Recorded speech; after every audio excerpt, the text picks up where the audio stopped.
Alright, ribeye is my favorite steak. Alright, I'm just getting the grill warmed up. Alright, last thing before you start eating. Welcome to Fancy Cooking with Austin. Ribeye is my favorite steak. It is a little pricier, so we're going with the cheapest one we can find for our fancy dinner. What you really want to look for in this steak is that it's well marbled in between. This one's not bad. I just wanted to show just how much more affordable it is to eat steak at home instead of your chain restaurants like Texas Roadhouse or Outback or the Ruby River place. So let's look at the cost of this.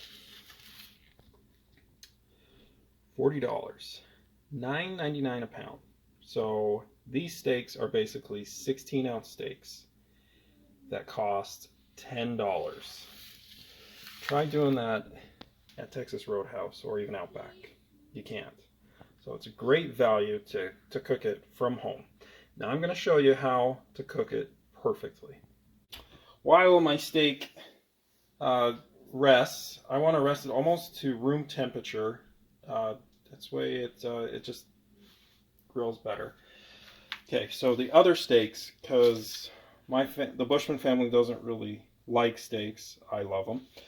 I'm going to freeze them and have them for another meal. So ideally you want to vacuum pack it if you have that. I don't, so I wrapped it in plastic and then tin foil, and I'm going to put it in the freezer, which will do just fine. Let's talk seasoning and why I picked the ribeye. The ribeye is personally my favorite cut of steak. All steaks, if they're good cuts, are going to be good. I like sirloins, I like T-bones, porterhouse, and filet mignon. Why ribeye is my favorite? Because it's almost as tender as the filet mignon, but it has a lot more flavor. This section here, called the spinalis, is the best cut of beef, or the most tender beef you will ever eat in a steak. Yes, it beats the filet mignon.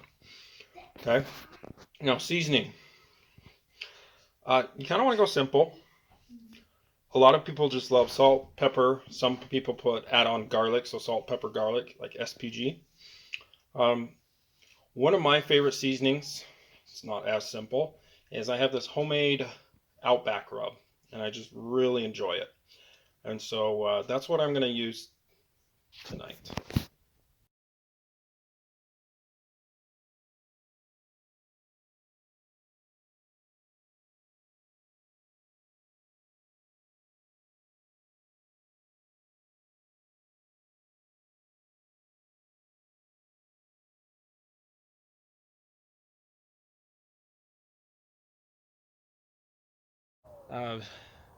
This could be controversial for a lot of people, but I won't eat a steak that's cooked any more than medium.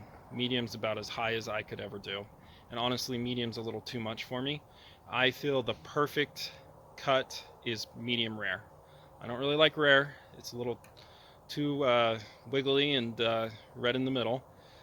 But medium rare is perfect. I will show you a bunch of pictures of my steaks at medium rare.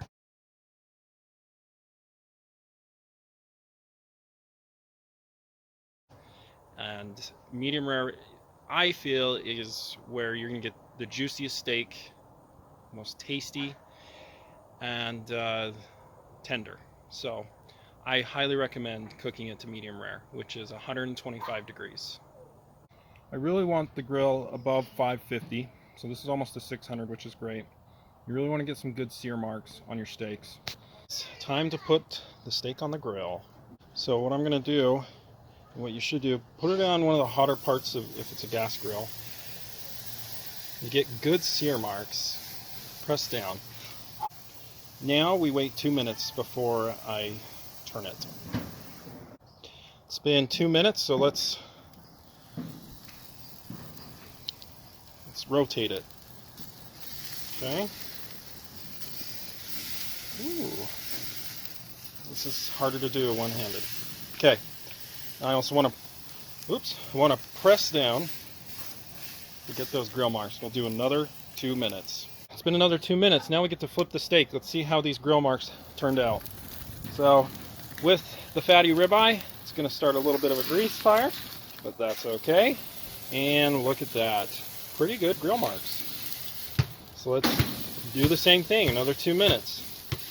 And then I'm going to put the thermometer in. Let's put this thermometer in. Looks like we got our grease fire still going.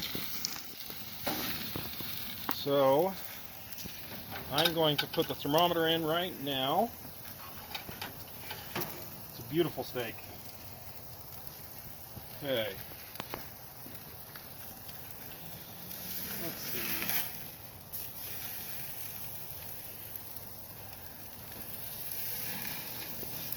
Okay. Let's see how this is doing. I think that's going to be good enough to put up here. We're going to turn down the heat. And we'll just wait until it gets to 125.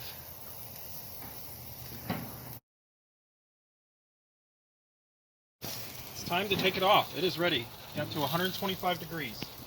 Just going to take the thermometer out. Did put it on the upper rack so it didn't get completely burnt. As you can see, it looks pretty darn good. So we're going to go in and take it in and let it rest. Last thing before you start eating, you want to let the meat rest. While it's cooking, the meat fibers are really tense, and so if you let it rest for at least 5 minutes, it really lets it be a little more tender. So I'm just going to put tinfoil over it and give it 5 minutes. Alright, it's been 5 minutes. I'm a little anxious. So let's see how it did. Okay.